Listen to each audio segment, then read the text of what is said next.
Bueno, hola, ¿qué tal? Buenas tardes. Para los que no me conocen, yo soy Oscar Rizzo, estoy a cargo del programa de bronquiectasias y psiquística en el Hospital María Ferrer ya desde hace muchos años. Y tenemos un grupo en realidad multidisciplinario de trabajo con kinesiólogos, asistente social, diabetólogo, nutricionista, psicólogo, no sé si lo dije, una otra médica más neumonóloga y otra neumonóloga infantil. En general tratamos de ver a los pacientes con bronquiectasias o con FQ en conjunto, lo cual nos da muchas veces una perspectiva diferente que atender solo a los pacientes en el consultorio, ¿no? Y sobre todo en fibrosis quística, no tanto en bronquiectasias en general, es indispensable disponer de un equipo multidisciplinario. Nadie en este momento pensaría que puede atender pacientes con fibrosis quística en un consultorio privado. En general no es una buena idea, porque es una enfermedad que excede lo estrictamente neumonológico, tiene mucho componente, digamos, control de diabetes, nutrición, osteoporosis, un montón de factores que a veces escapan al manejo propio de lo que puede ser un neumonólogo en el consultorio, si bien uno puede coordinar la atención de estos pacientes, que siempre es sumamente interesante. En el hospital ahora solamente vemos adultos, tenemos 60 pacientes con fibrosis quística en seguimiento, es un número realmente de adultos muy significativo, digamos, y nos lleva mucho tiempo. Así que eso, pero hoy no vine a hablar de fibrosis quística, por lo menos en líneas generales, sino en manejo de las bronquiectasias. Ustedes van a ver que tienen muchos factores en común con lo que sucede en la fibrosis quística y otros no tanto. Así que, como también los pacientes con fibrosis quística tienen bronquiectasias, muchas cosas pueden ser comunes a los dos. Pero bueno, en realidad quería empezar, antes de empezar con lo que es la charla, con un caso que a mí me parece que de alguna manera contempla cómo es la visión que uno tiene que tener cuando viene un paciente eventualmente con bronquiectasias al consultorio, ¿no? Es un caso relativamente reciente, no hace muchos meses, de una persona de sexo masculino de 41 años, con una buena PMI y un Body Mass Index bastante bueno, antecedentes laborales de empleado administrativo en una petrolera, y tenía, digamos, él había consultado en realidad porque había tenido un episodio de hemoptisis. Esa fue la última visita, pero tenía una historia en el hospital de varios años antes. No tenía ningún antecedente significativo en la primera infancia, no fumaba, tenía episodios de broncoespasmo, era interpretado como asma desde los 10 años. A los 15 años tenía cuadros de neumonías, que tuvo por lo menos una por año. Y en el 2001 le hacen una tomografía computada y le encuentran bronquiectasias quísticas en el lóbulo inferior derecho, en la apical del lóbulo inferior izquierdo y segmento posterior del lóbulo superior derecho. Consultó después en febrero del 2002, con 23 años, por tos con expectoración habitual, rinitis, y en ese momento había tenido un episodio de hemoptisis. Ahí se hizo lo que habitualmente hacemos los estudios preliminares en un paciente que sospechamos bronquiectasia, que era espirometría, volumen pulmonar, difusión, placa de tórax, senos paranasales, proteinograma, un cultivo de puto y un test de sudor, que obviamente le pedimos a todos los pacientes. Él vuelve al control al poco tiempo, tiene el puto con flora habitual, imágenes compatibles con bronquiectasia, sobre todo, evidentemente en los inferiores, un test de sudor que era por debajo del valor de referencia de fibrosis quística, un laboratorio que no decía nada, unas ceros paranasales SP, no, tampoco sin significación. Un poco que desaparece de la consulta en aquel momento, porque le había venido a ver no lo habíamos visto nosotros. Y vuelve al hospital en 2019, o sea, 17 años después. Realmente con muy pocos síntomas, o cuadros de infección respiratoria, que algunos episodios con broncoespasmo, con eosinofilia, una eritro alta y expectoración. Se hace en enero una tomografía computada, que lo que muestran es lo que ustedes ven, que son imágenes digamos, de dilataciones bronquiales. Algunas imágenes que ustedes quizás puedan verlo, eso se denomina anillo de sello, ahí lo ven, ahí está marcado, que son, digamos, un bronquio muy dilatado en comparación con el vaso que lo acompaña. Esa es la imagen típica del sello. Hay otras imágenes mejores, pero esa es la única. Él tenía entonces, de los lóbulos superiores ya se ven bronquitis muy marcadas, con franco cruzamiento de la pared, imágenes de ocupación alveolar, probablemente algunos impactos mucosos. Sigue habiendo, digamos, yendo para abajo, múltiples bronquiectasias, y empieza a darse un infiltrado. Digamos que esto es bastante común en ver a veces en los pacientes con bronquiectasias, y diríamos que es lo que en alguna manera se denomina dedos de guante, pero que son secreciones dentro de cavidades pulmonares.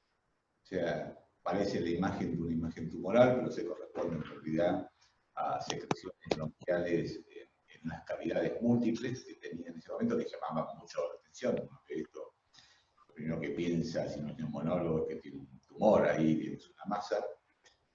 Tenía múltiples imágenes de segmentos llenos de moco, de secreciones, bronquiectasias de todo calibre en distintos segmentos.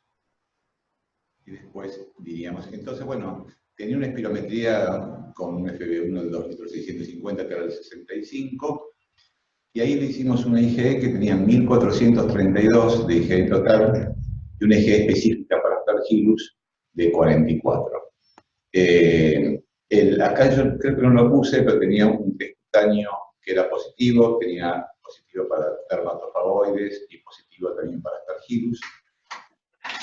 Una fibrobroncoscopía para ver mejor, caracterizar las lesiones, no hizo nada importante o significativo, y los pacientes tenían en ese momento una historia de asma, con episodios de broncoespasmos, y a bronquitis, una IgE por encima de 1000, una IgE específica para Aspergillus clase 4, con lo cual cumplía básicamente, digamos, infiltrados pulmonares, cumplían los criterios para aspergilosis broncopulmonar. O sea, para nosotros este paciente tenía bronquiectasias, asma y aspergilosis. Digamos que es una asociación que vemos con alguna frecuencia.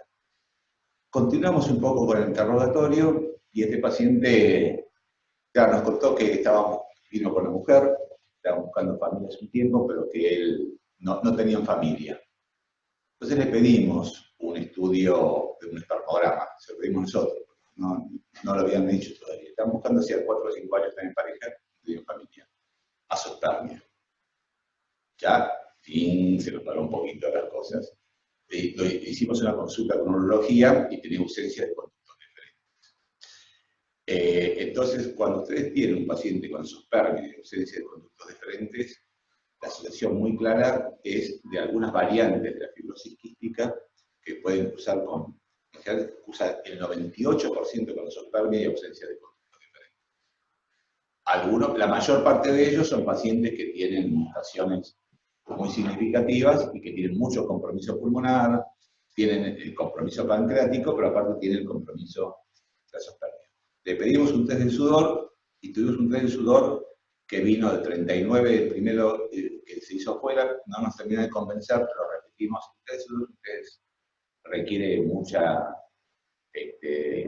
tecnología, digamos, saber hacerlo bien. No requiere mucha tecnología, en realidad mucha práctica en poder hacerlo, recolectar la cantidad adecuada de sudor, y nos vino, digamos, uno de 39 y otra muestra de 41 en el Hospital Rivadavia, una segunda muestra de 23. Mucha discrepancia. En realidad, cuando uno valora test del sudor en el contexto de bronquiectasias, el valor de referencia es más de 60 para considerarlo positivo, pero entre 30 y 60 es un valor dudoso. Es un valor dudoso. Antes era 40 y 60, se ha bajado ese nivel entre 30 y 60. Este paciente entraba en la categoría de paciente con un test del sudor en el rango de dudoso, con azoospermia y con, diríamos, ausencia de conductos deferentes. Como no teníamos claro, le pedimos una secuenciación del gen del CPTR, que es una práctica donde se secuencia la mayor parte del gen para ver qué es lo que este paciente tenía.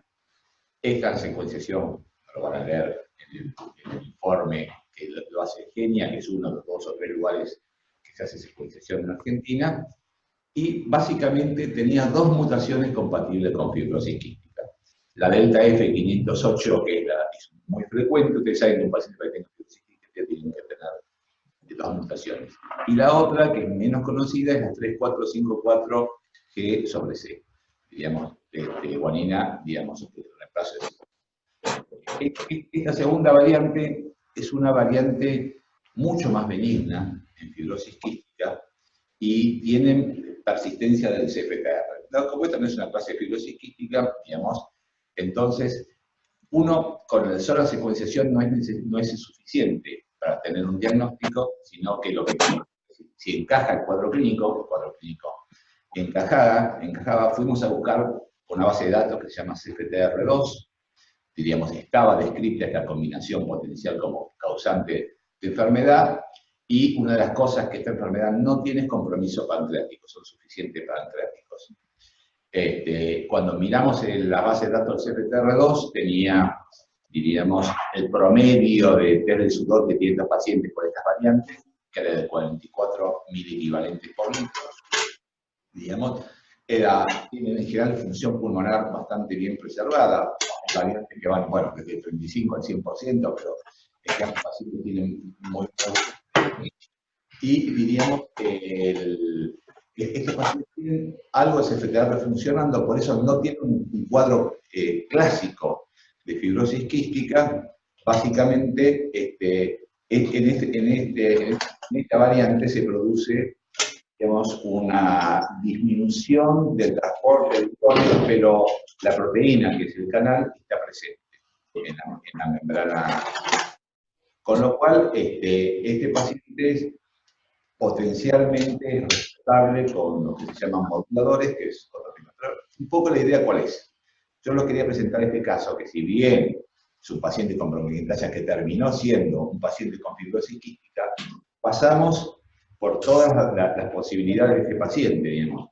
Es un paciente con asma, es un paciente con aspergilosis, es un paciente, diríamos, con bronquiectasias y aspergilosis, hasta que al final, digamos, el interrogatorio, que siempre médicos sabemos que es indispensable, nos llevó a evaluar algo que no es neumonológico, que es la presencia de esospermia. ¿Está todo bien? ¿Se ve todo? Bien. Entonces, bueno, ese es un poco el caso con este paciente. Bueno, esto es una tomografía, no quiero extenderme demasiado, digamos, aparecieron nuevos infiltrados en algún momento y demás. Así que este paciente apareció un esputo de estafilococo meticilino sensible, se inició tratamiento con minoxiclina, mejoró la espirometría y decidimos iniciar, digamos, un tratamiento para aspergilosis broncopulmonar alérgica con itraconazol y con corticoides, y estamos evaluando cuándo vamos a empezar con los moduladores en este paciente. Básicamente la presentación de esto es como, digamos, llega un paciente que uno lo enfoca, no tenía sinusitis, que es el 90% de los pacientes con fibrosis quística, no tenía un cuadro típico no tenía cero compromiso pancreático y demás, pero que terminó siendo una forma no clásica de fibrosis quística. Bueno, es que es una de las chances de los pacientes que pueden venir con el diagnóstico de bronquiectasis y que uno siempre tiene que tener en mente. Hay que tener en cuenta que las bronquiectasias no es una enfermedad, es una vía final común, funcional y anatómica que lleva un conjunto de enfermedades que pueden ocasionar esa, digamos, es como el riñón, digamos, con daño estructural, que puede ser un montón de factores que están produciendo. La bronquiectasia en última instancia es una alteración estructural y funcional de la vía aérea que tiene, diríamos, un conjunto de factores, por ejemplo, el daño epitelial, hipersecreción mucosa, disfunción ciliar, hay inflamación neutrofílica en estos pacientes, hay inflamación por células T, puede haber inmunodeficiencias como causa de esta aparición de bronquiectasias. Muchas veces es producida por un daño estructural postinfeccioso y, digamos, muchas veces terminan teniendo infección crónica que es la infección persistente en la vía aérea, digamos, con diferentes grados de virulencia bacteriana y distintas pérdidas en la diversidad. Y estos cuadros, en realidad, hacen un loop, digamos, que se están retroalimentando en forma permanente y en forma significativa. Ahí se tapa un poco, pero es el control. No, acá no se ve. Ahí no se enfoca. Bien, entonces, digamos, lo que uno ve en estos pacientes, que es un estado inflamatorio persistente, y que ese estado inflamatorio se relaciona muy claramente con la carga bacteriana que aparece en estos pacientes en el pulmón, y si uno puede medir mieloperoxidasa, puede medir las tasas de los neutrófilos, puede medir interleuquina 8, puede medir el factor de necrosis tumoral o interleuquina 1B, y siempre hay una clara correlación entre inflamación e infección y carga bacteriana en estos pacientes. Ahora bien, cuando uno, digamos, analiza cómo se desarrolla estas alteraciones estructurales, lo que uno básicamente tiene es el epitelio bronquial que consta, digamos, las células epiteliales, las cilias, un líquido periciliar, que es el que permite que las cilias puedan moverse y arrastrar, y una capa delgada de moco. En realidad, las bronquiectasias pueden establecerse de dos maneras, o por lo menos dos maneras relativamente extremas en cada uno de los puntos. Por un lado, digamos, puede haber un daño estructural primario. Por ejemplo, lo que sucede en la infancia con los adenovirus, o lo que sucede con la tuberculosis, que se produce un daño en la estructura del epitelio, se daña el epitelio, con lo cual también se dañan las cilias. Esto termina produciendo una sobreinfección bacteriana y generalmente genera la aparición de bronquiectasias. Pero también puede pasar la otra forma, que en realidad no hay un daño del epitelio. Los chicos, por ejemplo, con fibrosis quística no nacen con fibrosis quística, no nacen con daño estructural del pulmón. Lo que hay es un moco, una secreción sumamente espesa, esa secreción espesa aplasta, digamos, las cilias, comprime el líquido periciliar, y eso genera, diríamos, que se den condiciones para que dentro de esa secreción mucosa crezcan bacterias. Y ambas llegan, digamos, a una situación que es indistinguible, que es el daño estructural con la aparición de moco y bacterias en su interior. Quizás lo más importante de la bronquiectasis es tener un proceso diagnóstico más o menos organizado como para poder encarar, digamos, el estudio de estos pacientes. Y el primer tema es cuál es el síndrome clínico. Bueno, estos pacientes tienen tos con expectoración, tienen hemoptisis, tienen bronquitis recurrentes o tienen neumonías recurrentes, que esto, digamos, no se diferencia mucho de eventualmente de una exacerbación, por ejemplo, de POC. Lo que uno tiene que buscar característicamente en estos pacientes son claves diagnósticas que nos permiten de alguna manera orientarnos hacia dónde estamos. Por ejemplo, bueno, la zospermia, como vimos en ese paciente, si tiene pansinusitis, la presencia de pansinusitis, digamos, por ejemplo, en los pacientes, cuando un paciente viene con bronquiectasias, le pedimos senos paranasales, aunque tengan o no tengan síntomas. Por la presencia de pansinusitis o de compromiso de los senos, nos habla o que tiene un componente sistémico, como por ejemplo el síndrome de hipotiroidismo ciliar o de disquinesia ciliar, o que tienen una fibrosis quística, 99% de los pacientes, o 98% de los pacientes con fibrosis quística lo tienen, o que tienen un déficit de inmunoglobulinas, por lo cual esos pacientes tienen infecciones también en los senos paranasales. O sea que los senos paranasales es un dato clave en la evaluación de los pacientes con bronquiectasias.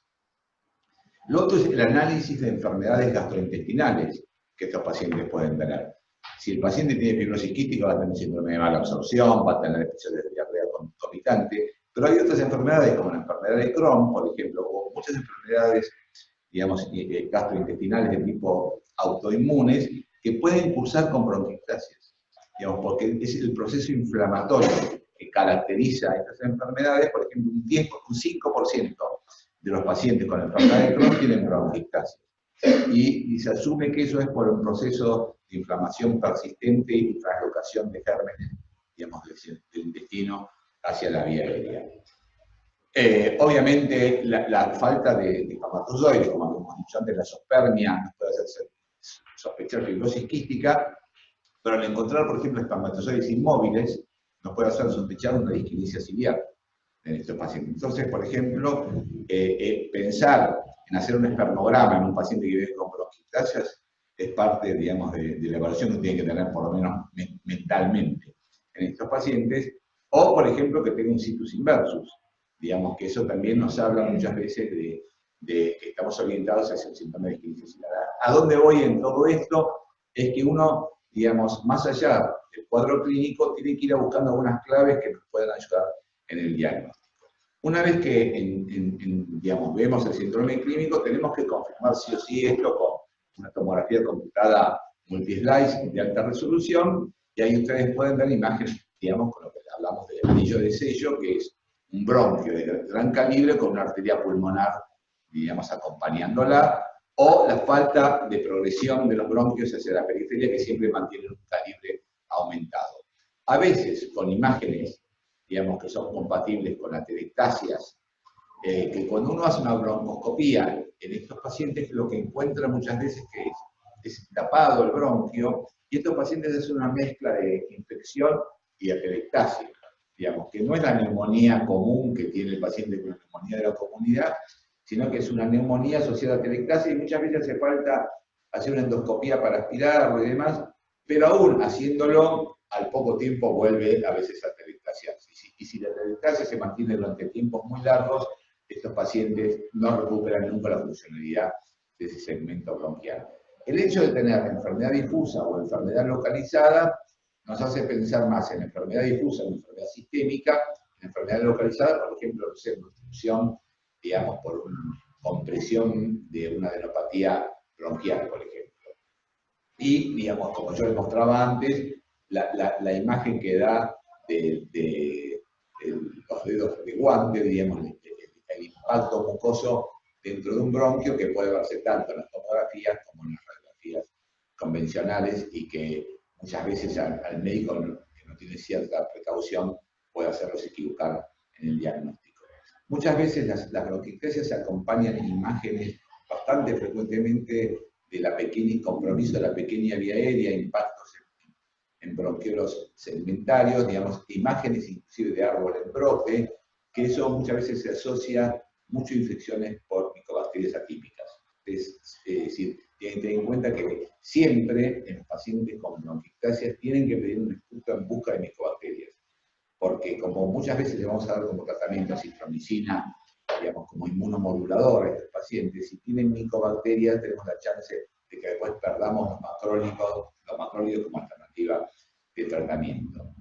La tomografía también nos puede muchas veces ayudar en las exacerbaciones y ver, por ejemplo, impactos mucosos que existen durante la exacerbación, cómo después se limpian, digamos, en el contexto de curar esa exacerbación. O sea, que puede haber cambios muy significativos en el impacto del moco en estos pacientes. Una vez que tenemos la confirmación tomográfica, debemos ir, digamos, de alguna manera a buscar las causas puntualmente tratables, y claramente, digamos, estos pacientes debemos hacer una determinación de inmunoglobulinas. Muchos pacientes con déficit de inmunoglobulinas pueden tener bronquiectasias. El HIV se asocia, digamos, a bronquiectasias. Siempre tenemos que tener en cuenta que un paciente, en la evaluación que uno hace de las bronquiectasias, tiene que tener un HIV. Tenemos que dosarle alfa-1 antitripsina. Muchos pacientes tienen déficit de antitripsina. Hay que buscar, como vemos, infecciones crónicas activas, tuberculosis o algunas otras. Enfermedades inflamatorias intestinales, si el paciente la tiene o no, o sea, consultar con, digamos, el tracto gastrointestinal, digamos, buscar fibrosis quística con test del sudor es fundamental, y tratar de determinar si tiene o no aspergilosis pulmonar alérgica, que entonces tiene que hacerse, digamos, de test cutáneos, inmunoglobulina E y demás en estos pacientes. Una vez que buscamos las causas tratables, nos vamos a la evaluación respiratoria, que no voy a entrar mucho en detalle, pero tiene que hacerse espirometría, volúmenes pulmonares, gases en sangre, en 6 minutos, muchos pacientes terminan teniendo, obviamente, requerimiento de oxígeno, eventualmente un test de ejercicio cardiopulmonar en gente joven, y está claro que hay una clara relación entre, diríamos, compromiso por su enfermedad debido a las exacerbaciones y el deterioro funcional de estos pacientes, que cuando uno muchas veces los encuentra después de varios años de bronquiectasia, los pacientes tienen espirometrías con un nivel, digamos, muy significativamente deterioradas, y este deterioro, diríamos, de la función pulmonar se correlaciona muy bien con la cantidad de exacerbaciones que los pacientes tienen por año. 1 o 2 exacerbaciones por año tienen deterioro leve o moderado, pero si el paciente tiene más de 4, 5, 6 exacerbaciones por año que requieren antibióticos, el deterioro se hace mucho más marcado y la pendiente de deterioro es muy significativa. Uno entonces, en el conjunto de evaluación funcional, después viene la microbiología de estos pacientes, buscando los gérmenes que más frecuentemente nos generan problemas, que obviamente es la Pseudomonas aeruginosa, son las micobacterias y el Staphylococcus medicinal resistente, no siendo los únicos, ¿no?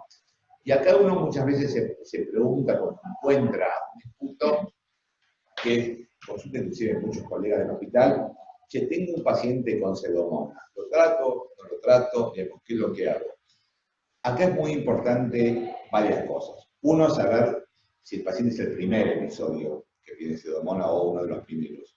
Si el paciente viene años y años colonizados, probablemente uno tratará de la exacerbación, pero no va a tratar intentando, digamos, la erradicación. La erradicación se hace cuando el paciente tiene relativamente poco tiempo o cuando sabemos que tiene poco tiempo. Si no lo sabemos y tenemos dudas porque nunca se hizo un instituto antes, es conveniente intentar un esquema de erradicación precoz. Que, en general, en los adultos nos encontramos muchas veces que los pacientes vienen de tiempo. Pero, claro, a veces cuesta, digamos, uno lee en algunos trabajos, cuando el paciente está colonizado con Pseudomonas o que el paciente tiene infección crónica. ¿Es lo mismo decir que está colonizado o que tiene infección crónica? Digamos, en realidad no es exactamente lo mismo.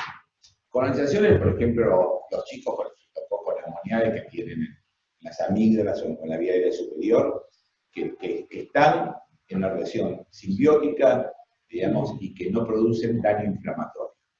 Entonces, eso es colonización. La Pseudomonas no, porque es un oportunista, y uno debe llamarlo infección crónica. El concepto de colonización no es el más adecuado, porque en realidad la diferencia entre uno y otro es que mientras el estreptococo está ahí inerte, sin producir ningún daño, digamos, y vive una vida tranquila y no jode al huésped, la Pseudomonas está para causar inflamación y daño persistente. Y esto es importante porque cuando uno sabe que el pulmón nunca es totalmente estéril, pero en las primeras épocas, en las bronquiectasias en general, diríamos, hay entrada de gérmenes al pulmón y eliminación rápida de esas bacterias. O sea, que hay colonizaciones transitorias en el pulmón en los primeros años de daño estructural leve. Con el tiempo, esas colonizaciones se vuelven persistentes. Y entonces ya el pulmón, diríamos, no es tanto que viene de la vía aérea superior, entran en el pulmón y después se eliminan, sino que quedan retenidas en el pulmón y esos gérmenes se mantienen en forma persistente. Pero acá también hay que tener en cuenta que hay que ver esto no como un germen que coloniza, sino que hay una relación muy compleja, diríamos, entre los gérmenes que están en el pulmón. Hay gérmenes que entre unos y otros se apoyan, hay gérmenes que compiten uno con otro, por ejemplo, la Pseudomonas de alguna manera compite con el mismo espacio por el Staphylococcus, y entonces si nosotros intentamos erradicar insistentemente el Staphylococcus en un paciente con bronquiectasia, no es nada raro que después aparezca ese nicho ecológico de la Pseudomonas. Hay una compleja interrelación entre los gérmenes que están en la vía aérea. ¿Y qué es lo que pasa? Inicialmente en los pacientes con bronquiectasias hay una gran diversidad de bacterias. No. Con el tiempo esa diversidad disminuye para ser ocupada solamente por algunos grupos específicos, como las Pseudomonas, que son las que ocupan casi el 90% de los nichos ecológicos en el pulmón. Entonces hay una relación bastante compleja entre declinación de la función pulmonar, la presencia, digamos, de la declinación de la función se acompaña de mayor inflamación, digamos, y hay también una cierta, lo que parece en principio ilógico, una declinación de la diversidad bacteriana.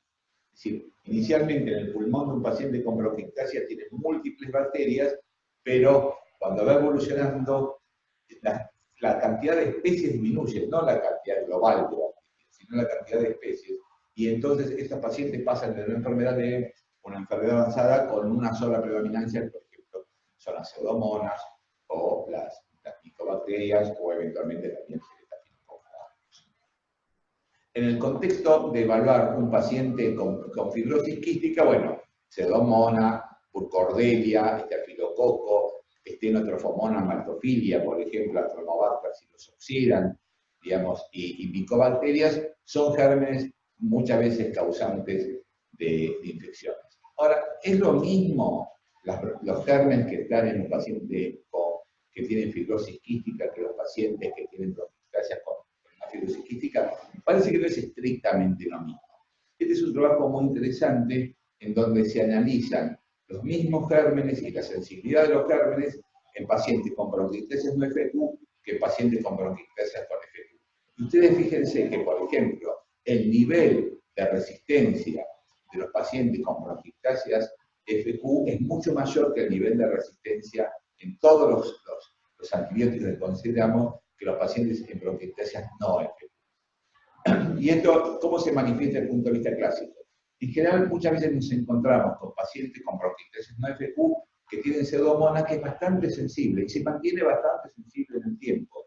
En cambio, cuando pacientes tienen fibrosis quística, al poco tiempo evolucionan y tienen formas de multiresistencia o par resistencia a los antibióticos. O sea que lo que uno podría decir es que los pacientes con bronquiectasias no FQ tienen un nivel de resistencia menor, digamos, a los antibióticos, y esto se ve en algunos trabajos. Por ejemplo, los niveles de resistencia son relativamente bajos en los pacientes que tienen bronquiectasias no FQ.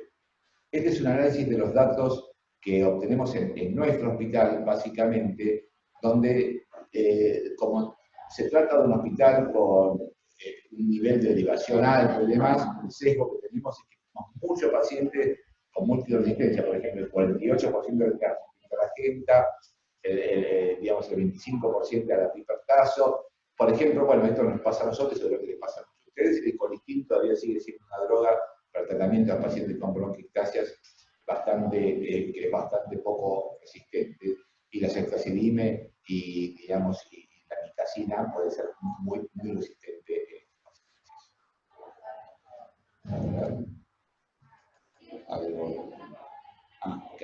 Ok. Entonces, ¿cuáles son las diferencias en la infección en los pacientes con FQ y en los pacientes con no FQ?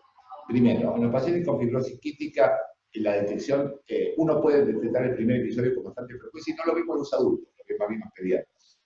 Y entonces ellos hacen la erradicación mucho más frecuentemente. Nosotros encontramos los pacientes con bronquiectasias no FQ en general cuando ya vienen de muchos años, porque en general no hay una rutina de obtener expulsos habitualmente en muchos lugares, y entonces tenemos una detección tardía. En la fibrosis quística, la infección intermitente es infrecuente, o sea, los pacientes una vez que empiezan a tener pseudomona, pasan a tener pseudomona. En cambio, en los pacientes con bronquitis a veces uno puede tener, digamos, detecciones intermitentes más frecuentes, y eso abre una ventana a que eventualmente uno, aunque hace un largo tiempo que venga con pseudomonas o con cargas resistentes, digamos, de hace mucho tiempo, que puede tratarse, digamos, porque son intermitentes. Hay momentos que lo tienen y momentos que no. Es menos frecuente la multiresistencia en pacientes con bronquiectasias, y, digamos, una cosa que es bastante clara en lo que uno ve en los estudios es cuando uno usa un tratamiento supresivo crónico. El supresivo crónico es que usa para bajar la carga bacteriana en estos pacientes. Lo puede hacer tanto en bronquiectasias FQ como en no FQ, pero en los pacientes con bronquiectasias FQ mejora la función pulmonar, mientras que los pacientes con bronquiectasias FQ no mejora o aún deteriora, por ejemplo, los antibióticos inhalados. Entonces, no solamente, digamos, la pseudomona es un germen, diríamos, que puede estar presente, sino también siempre hay que pensar en las micobacterias. Y las micobacterias son muy frecuentes, sobre todo el Avium complex y el abscesus, que son, digamos, dos de las micobacterias que más frecuentemente nos encontramos. Más frecuentemente el Avium y un poco menos el absceso. Pero cuando tenemos abscesos tenemos un dolor de cabeza, porque en general esos pacientes tienen mayor deterioro funcional pulmonar, digamos, y son mucho más difíciles de erradicar. La chance de erradicar un abscesus es menor del 30% contra un 50 o un 60 de miocardiomiopatía. Hoy, por ejemplo, me consultó uno de los médicos del hospital que tenía una mujer de 81 años que tenía un intracelular, digamos, un intracelular, y que le había dado un tratamiento de 2 años, digamos, para el Mycobacterium, 81 años, o sea, con 3 drogas, que la paciente pobre toleró bastante mal, porque claro, había recibido levofloxacina entre esas 3 drogas y había hecho una tendinitis, habían pasado así, pero con lo cual había mejorado. Mejoró mucho clínicamente, pero 6 meses después que terminó el tratamiento volvió a recaer y volvió a aparecer intracelular. Entonces, la pregunta que me hacía es, ¿la vuelvo a tratar de nuevo? Y no, diríamos, no, porque esos pacientes, en general, no es como en la Mycobacterium tuberculosis, en donde uno, si no lo trata, el paciente... O sea, estos pacientes pueden convivir con Mycobacterium avium. Y yo tengo un paciente con absceso, por ejemplo, con fibrosis quística, pero que hizo 3 tratamientos intentando erradicarlos. En ninguno se lo pudo erradicar y en realidad convive con el Mycobacterium abscessus y ahora mucho mejor porque una de las cosas que ese paciente puede recibir son moduladores, un tratamiento para fibrosis quística, que si bien no afecta, no es un antibiótico, pero que de alguna manera al mejorar la reología del moco, diríamos, disminuye las exacerbaciones. No solo entonces los gérmenes comunes o las micobacterias, sino los hongos juegan un rol importante. Aislar hongos no es para nada infrecuente en los pacientes con bronquiectasias. El tema es cuál es el rol que cumplen los hongos en estas infecciones. Y acá también hay mucha discusión. Cándida, el 80% de los pacientes tienen cándida. Y la cándida tiene poco valor, digamos, desde el punto de vista infectológico y tiene más que ver con lo que habíamos hablado antes de la colonización en función de pacientes que están están tratados de forma muy significativa con antibióticos.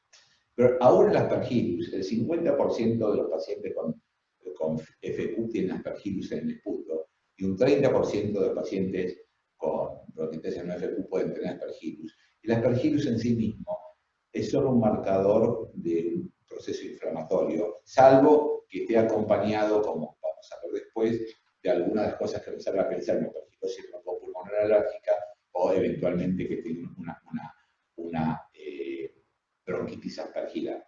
De los hongos que hay que tener más cuidado, básicamente son 3. Por un lado, el Aspergillus fumigatus, digamos, el Pseudosporium, digamos, y la Exophiala, que es un hongo levaduriforme, es un hongo negro, digamos, que se ve más, es dermatitidis, se ve más en piel, pero que puede comprometer a los pulmones en los pacientes con bronquiectasias. Esto hay que tener siempre, nunca el aislamiento de un hongo es índice de tratamiento.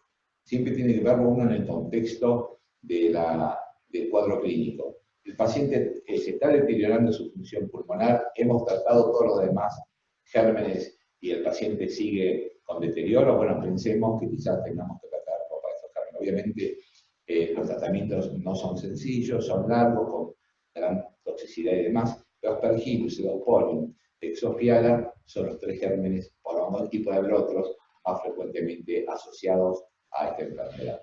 El Aspergillus fundamentalmente sí juega un rol muy importante, digamos, pero hay un espectro muy amplio, digamos, que va desde la aspergilosis invasiva, que no es el caso de los pacientes con bronquiectasias, a la forma de la aspergilosis broncopulmonar alérgica. O sea, por un lado, por un déficit inmunológico, como es la aspergilosis invasiva, y por otro lado, por un exceso inmunológico, como es la hiperreactividad inmune. Digamos. Y en el medio, digamos, con sensibilidad conservada, lo que podemos sí tener es las bronquitis aspergilares, digamos, como causa infecciosa. Mientras que la aspergilosis broncopulmonar alérgica es un cuadro de hipersensibilidad, la bronquitis aspergilar es un cuadro infeccioso, digamos. independientemente de que los dos puedan recibir ipraconazol, uno para bajar la carga micológica y otro para tratar puntualmente la aspergilosis. Bueno, diríamos, entonces es un poco lo mismo, pensado de otra manera, digamos, de cómo uno puede hacer el diagnóstico a través de medir, diríamos, la presencia del aspergillus, la IgE específica para aspergillus, que se ve más en las bronquitis aspergilares, o la IgE específica para aspergillus, que se ve más en los cuadros de hipersensibilidad, y eso genera, diríamos, diferentes presentaciones en los pacientes, y, digamos, generalmente nosotros podemos ver en las bronquitasias o en la bronquitis aspergilar o el asma con la aspergilosis broncopulmonar alérgica. Muchas veces uno se encuentra con este tipo de lesiones, que son lesiones, digamos, que después uno y son hongos, y esto es típico de los efectos de obstrucción, y uno cuesta mucho aún con la broncoescopía ir a sacar los tapones, que es lo que uno ve en las tomografías computadas. El celosporium en general no causa como el aspergillus el tipo de lesión como de tapones mucosos, sino generalmente genera infiltrados pulmonares y más. Cuando uno tiene infiltrado y uno descarta, digamos, la presencia de otros gérmenes gram negativos y uno encuentra celosporium en el esputo, uno debe pensar que quizás deba tratarlos. Una vez, digamos, hecho o evaluada la microbiología, uno evalúa algo que generalmente no se hace habitualmente, que es comorbilidades en estos pacientes. Y, digamos, muchos de estos pacientes tienen muchas comorbilidades, diríamos, que le aumenta el riesgo de mortalidad, pero aumenta, digamos, la mortalidad en estos pacientes. El reflujo gastroesofágico, la presencia de enfermedades cardiovasculares, la diabetes, digamos, son factores que en estos pacientes de hipertensión pulmonar, que en general, digamos que muchos de estos pacientes hay que, cuando uno evalúa un paciente con bronquitis, no solo tiene que evaluar el pulmón, sino la presencia de otras comorbilidades. Y después uno analiza la severidad, digamos, en estos pacientes, y básicamente hay dos scores de severidad que se usan, que tienen mucha implicancia después en el análisis de cuando uno quiere buscar información. Bueno, estos scores de severidad, como pasa con el score de severidad en neumonías, digamos, hay scores de severidades en bronquitis, y básicamente son dos, el FACET, digamos, y el score, digamos, desarrollado es el BSI, que es por Chambers, digamos, que son uno, el FACET es español, el FACET es español, y el otro es americano. Digamos, ambos scores valoran distintas cosas que tienen que ver con el nivel de FeB1, la edad del paciente, la presencia de pseudomonas, la descripción radiológica y la disnea, por ejemplo, en el FACET, digamos, y el otro analiza un poco más, es mucho más extenso, es parecido la relación que hay con el CUR, que es corto, y el PCI, digamos, en las neumonías. Por acá el FACET es corto. Lo que pasa es que una de las críticas que se hizo al FACET es que no consideraba las exacerbaciones, que es un factor importante, y entonces, bueno, ahora se generó un nuevo score sobre el FACET, que es el E-FACET, digamos, que toma en cuenta las exacerbaciones, un sistema de puntaje. ¿Qué importancia tiene esto? Tiene importancia cuando uno quiere presentar datos y demás, que uno tenga un score, diríamos, que pueda comparar con otras bases de datos de otros lados y demás. Así que eso es importante, y el E-FACET, digamos, parece ser un score que es relativamente sencillo, digamos, tomando unos pocos datos, uno puede tener, digamos, y puede caracterizar a los pacientes de una misma manera. Una vez que entonces llega, digamos, pasar la severidad, lleva el tratamiento, y tenemos dos tipos de tratamiento. El tratamiento de las exacerbaciones o el tratamiento supresivo crónico. Podemos agregar un tercer tipo de tratamiento que se parece a las exacerbaciones, que es el de erradicación precoz en estos pacientes, que es parecido al tratamiento de exacerbaciones. En realidad, lo que uno básicamente tiene que considerar que es la pseudomonas, es el que genera el mayor daño inflamatorio y a la cual tenemos que ir a cubrir, diríamos. Y entonces, si el paciente no tiene pseudomonas, dosis altas de amoxicilina clavulánica es una buena alternativa, y cuando el paciente tiene pseudomonas, hay que ajustar el tratamiento a la sensibilidad. Digamos, no solamente a la sensibilidad de la Pseudomonas, sino también que eventualmente puede haber otros gérmenes que aún son más difíciles de tratar. Por ejemplo, ustedes fíjense en este cuadro que muestra sensibilidad antibiótica, digamos, de distintas bacterias, que si tenemos una Stenotrophomona maltophilia que genera relativamente poca inflamación, digamos, pulmonar, pero sin embargo es mucho más difícil de tratar porque no hay esquemas antibióticos, uno tiene que ajustarlo y hacer la sensibilidad específica. Digamos, si tenemos no hablemos de si tenemos Burkholderia cepacia, digamos que en general el tratamiento es muy complicado, los hemófilos son relativamente más fáciles de tratar, pero aunque sean fáciles y sensibles, no siempre uno los erradica. Digamos, la erradicación no siempre es posible en los pacientes. Estoy para abajo.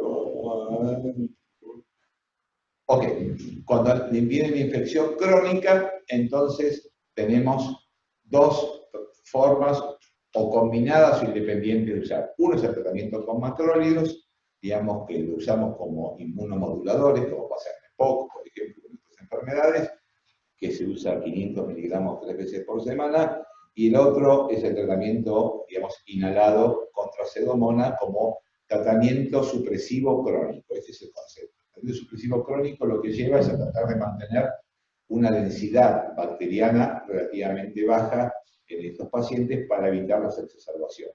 No es que intenta tratar y curar a ese paciente con la Pseudomonas, sino lo que hace básicamente es bajar la densidad bacteriana. Hay, bueno, 3 estudios que confirman que los macrólidos son útiles, diríamos, y uno con los antibióticos inhalados, a diferencia de lo que pasa con la fibrosis quística, en donde muchas veces mejoran la función pulmonar, acá lo que intenta es reducir básicamente las tasas de exacerbaciones. Y cuando uno analiza en la bibliografía los distintos tratamientos inhalados, quizás el que tiene más evidencia, digamos, porque si ustedes miran muchas veces, hay muchos que tienen evidencia que es conflictiva. Por ejemplo, la ciprofloxacina, que es un antibiótico inhalado relativamente nuevo en polvo seco, o una forma liposomal, por ejemplo, 2 estudios que se hicieron, que son exactamente con las mismas condiciones, el RESPIRE 1 y el RESPIRE 2, y el ORBIT 4 y el ORBIT 3, dieron resultados totalmente diferentes unos con otros, a pesar de ser poblaciones muy semejantes de pacientes con los mismos criterios de inclusión. Los únicos 2 que han mostrado alguna respuesta, o por lo menos más significativa, de la colistina y eventualmente el Astreonam. Y uno, digamos, cuando analiza qué tipo de tratamiento puede hacer con los antibióticos inhalados, uno puede hacer en forma continua un antibiótico, por ejemplo, eso pasa con el colistin, en forma alternante, digamos, on-off, digamos, 28 días on de un antibiótico, 28 días off, o puede ser lo que ahora se está usando, que es el continuo alternante, digamos, que es usar 2 tipos de antibióticos inhalados diferentes, digamos, en mes alterno cada uno de ellos, que es lo que aparentemente tiene mayor predominancia. Ustedes fíjense, esto es sacado del registro de fibrosis quística, digamos, de Estados Unidos, como en los años 2009, por ejemplo, había una predominancia de uso de tobramicina en forma muy importante, y diríamos, cada vez más se utiliza el tratamiento combinado, en Estados Unidos más con Astreonam, en Europa más con colistina. Los europeos e ingleses sobre todo usan mucho más colistina que los americanos. Cuando uno analiza el antibiótico inhalado, no solamente, uno lo hace siempre a través de, digamos, lo que está demostrado, y las publicaciones a través de la Pseudomonas, pero uno puede tener beneficios secundarios para otros gérmenes. Cuando hay coinfección, uno podría pensar, por ejemplo, si tenemos una coinfección de Pseudomonas y Achromobacter, una buena alternativa, por ejemplo, sería la colistina o la levofloxacina, en lugar de usar, digamos, tobramicina, por ejemplo. O, por ejemplo, si tenemos una coinfección con estafilococo, probablemente la levofloxacina es una alternativa que nos pueda servir. Sin embargo, no hay mucho publicado en esto, y esto es más todavía una interpretación de lo que uno puede ver con estos datos. La erradicación de las micobacterias es muy difícil. Necesitamos 18 meses de por lo menos 3 drogas, digamos, en el tratamiento, y todavía más, digamos, en la micobacteria, en el abscesus, que se necesita, digamos, una fase intensiva de 12 semanas y una fase después de continuación de otros 18 meses, diríamos, y muchas veces estos pacientes, aún así todo, la tasa de erradicación es menor al 30%, o sea que tenemos muy pocas chances de erradicarlo. Una alternativa en el paciente con micobacterias es la micacina liposomal, que ya está en venta en Estados Unidos, que tiene la posibilidad de que el liposoma sea ingerido, digamos, absorbido por los macrófagos y se libere, digamos, la micacina dentro del macrófago, que es donde residen muchos gérmenes, diríamos que digamos, de la vía aérea. Entonces, probablemente la micacina liposomal podría ser una solución en los pacientes que tienen micobacterias atípicas y Pseudomonas aeruginosa. Pero no solo el tratamiento debe constar de los antibióticos, sino que tiene que conseguirse, digamos, el control de las secreciones, los asistidas, cicloactivos, broncodilataciones, solución hipertónica de cloruro de sodio, que es bastante poco usado y muy útil en los pacientes con bronquiectasias. Eventualmente el control de las comorbilidades, si el paciente tiene tiene déficit de inmunoglobulinas, el concentrado de inmunoglobulinas, digamos, si tiene aspergilosis habrá que darle corticoides, el tratamiento adecuado de la EPOC, el tratamiento del HIV, digamos, en el caso de comorbilidades, y eventualmente la prevención, que son todo el esquema de vacunación de influenza, vacunación pneumocóccida, eventualmente el uso de macrólidos o eventualmente el uso de antibióticos inhalados, interpretándolo como una prevención. Entonces, como conclusiones, la detección de bronquiectasias requiere un cuadro clínico que sea corroborado con una tomografía de alta resolución, evaluar la función pulmonar y la presencia de comorbilidades, detectar el germen predominante permite el tratamiento precoz de Pseudomonas y otros agentes patógenos, y uno debería tener una aproximación multidisciplinaria en estos pacientes. Bueno, esta era un poco la charla, puede ser las preguntas que les parezcan.